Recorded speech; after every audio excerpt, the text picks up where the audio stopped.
Un cordial saludo para todos. Mi nombre es Fabián Ricardo Murillo Bautista. Soy abogado, especialista en contratación estatal y especialista en Derecho Administrativo. Actualmente estoy cursando una maestría en Derecho.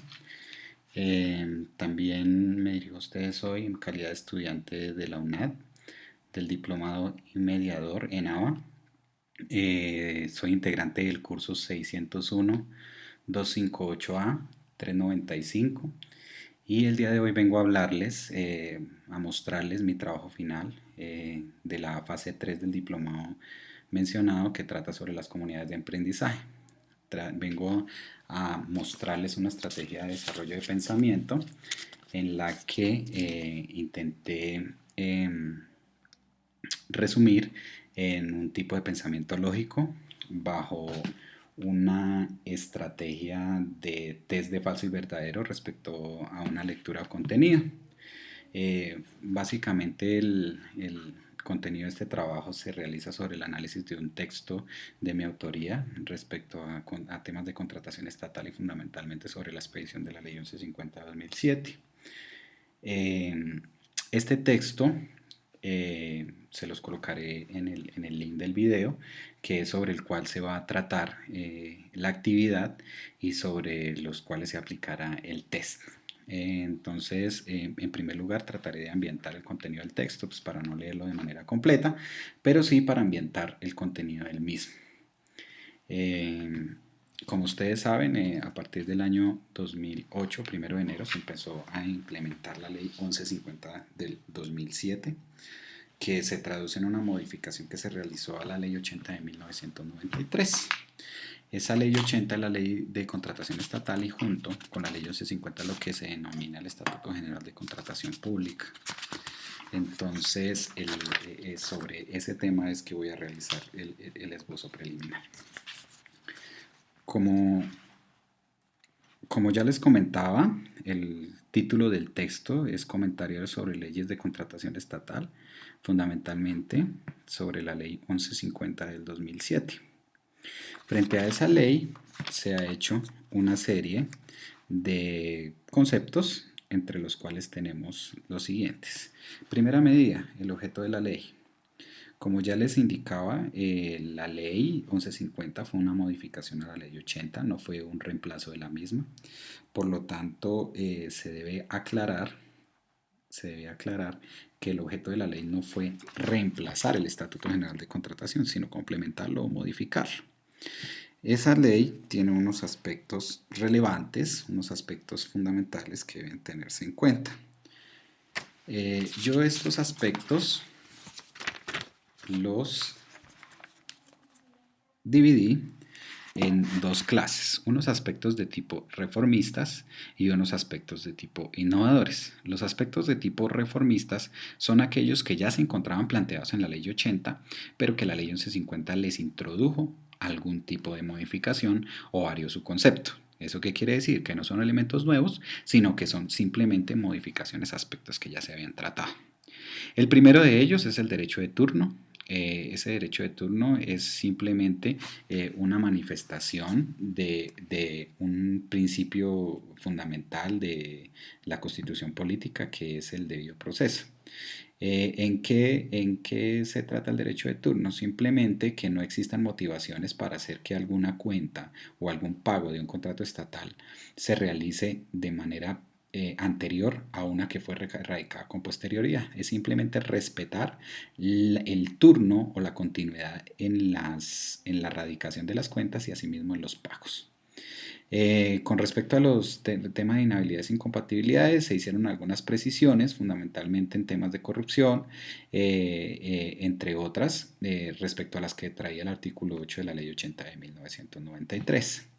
Hace también, en tercer lugar, puntuaciones sobre delegación y desconcentración, sobre la posibilidad que tienen los ordenadores de gasto, los representantes legales de las entidades, de realizar delegaciones en funcionarios de su nivel directivo para que ellos, en virtud de esa delegación, puedan realizar la contratación. Lo otro tiene que ver con la verificación de las condiciones de los oferentes, en cuarto lugar, que tiene que ver con la aparición o el fortalecimiento, si es preciso, de los registros únicos de proponentes como requisito sine qua non para que los particulares accedan a los contratos del Estado. Este registro se unificó, se fortaleció con la Ley 1150 de 2007, perdón, y a nivel de decreto reglamentario se ha ido perfeccionando y se ha ido complementando.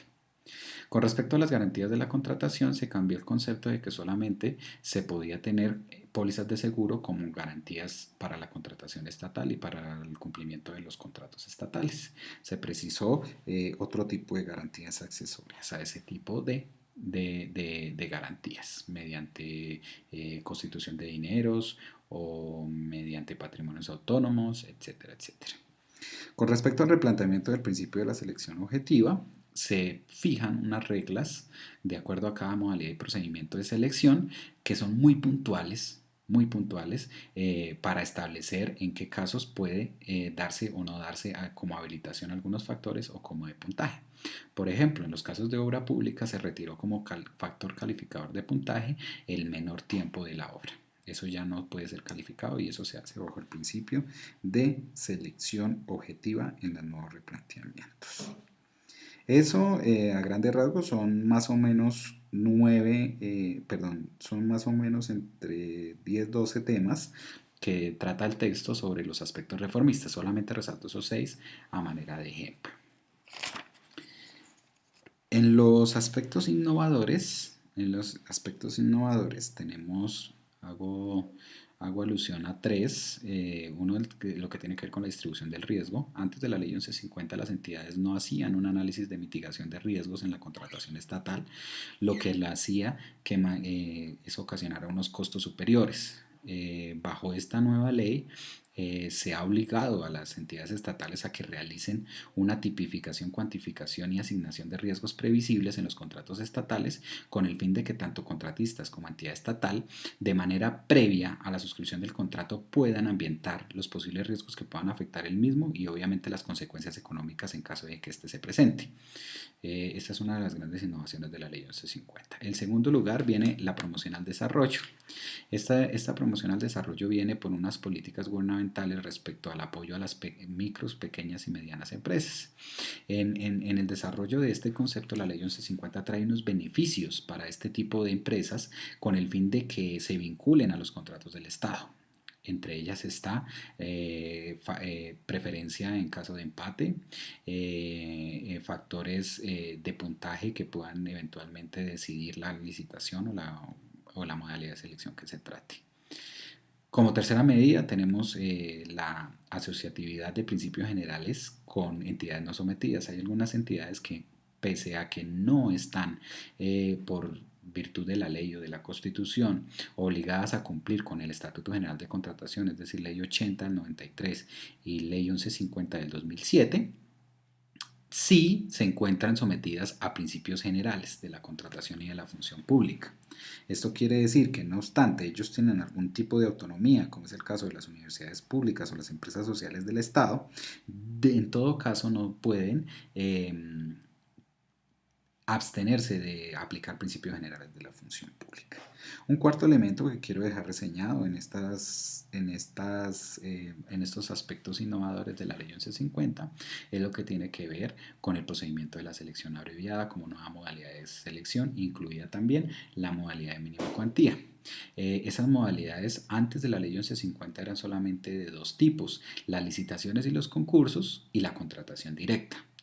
Las licitaciones o concursos eran procesos de selección largos, por regla general se tramitaban, y la excepción era la contratación directa. A partir de la expedición de la nueva ley, ya se están hablando de 5 modalidades de selección. Uno es la licitación pública, que se separó del concurso de méritos, que antes se tenía como si fuesen uno solo. La selección abreviada, que es la gran innovación de esta ley, es una modalidad de contratación que no se tenía, que son simplemente procesos de licitaciones un poco más abreviados, y dentro de ellos se destacan procedimientos como el de subasta inversa, el de acuerdo macro de precios y el de la compra por bolsa de productos. Otra modalidad de selección, o la cuarta, es la contratación directa, que esa sí ya se tenía desde la ley 80. Y hay una última que surgió a partir del Estatuto Anticorrupción, que es la contratación de mínima cuantía, que son las pequeñas contrataciones de las entidades públicas, que son procesos expeditos y rápidos para poder adquirir los bienes y servicios. Contextualizando el contenido del texto, que pues obviamente se verá más a fondo cuando se lea para los casos especiales en los que se vaya a aplicar, realicé unos test de aproximadamente 20 preguntas respecto a esa lectura. Se maneja bajo el perfil de falso verdadero. Entonces, la idea es que se les va a plantear a los estudiantes una pregunta, también bajo recursos virtuales, como por ejemplo la que tenemos aquí.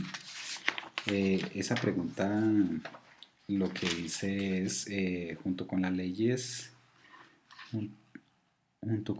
80 del 93, ley 1150 y la ley 14, la ley 815 de 2013 es considerada tan relevante en los procesos de contratación y como tal debe considerarse parte del Estatuto General de Contratación Pública. Esto tiene dos alternativas, una alternativa de verdadero y una alternativa de falso. Como les indiqué en el contenido o en la explicación que acabo de realizar del texto que vamos a analizar,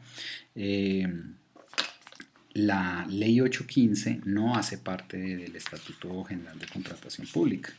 Las únicas leyes que eventualmente pueden ser consideradas como Estatuto General de la Contratación Pública y que aplican a la contratación estatal son la ley 80 del 93, la ley 1150, que es de donde estamos trabajando el texto, y eventualmente el 1474, que incorpora una nueva modalidad de selección como fue la mínima cuantía.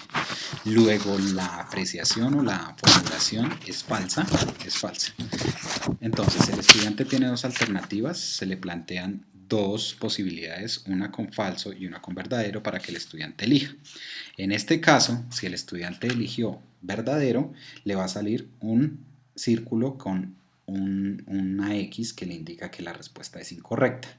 Si con la paleta elegida el estudiante afirmó que la respuesta era verdadera, era falsa, perdón, entonces le va a aparecer un círculo verde en donde le dice que su respuesta es correcta. Eso respecto a la primera pregunta. A manera de ejemplo traje otra pregunta que quiero compartirles y con eso pues cerraría mi video tutorial. La segunda pregunta dice, uno de los grandes avances de la ley 1150 de 2007 es la implementación del proceso de selección abreviada como nueva modalidad de selección. Esto, como les había explicado, una de las grandes innovaciones, de los aspectos innovadores de la ley 1150 de 2007 es precisamente que creó la modalidad de la selección abreviada. Por lo tanto, la afirmación que acabo de realizar es una afirmación verdadera. Nuevamente tenemos las dos paletas para que el estudiante indique si su afirmación es falsa o es verdadera. En este caso, si el estudiante dijo que era verdadero, le va a salir el círculo en color verde donde le dicen que su apreciación es correcta, y si contrario dice que es falso, entonces le va a aparecer el título con la X en donde le dice que su estipulación es incorrecta. Bueno, ese es básicamente mi trabajo final, espero les haya gustado, espero que no les haya parecido un poco ladrillo el tema de la contratación, de hecho es muy apasionante. Muchísimas gracias por su atención.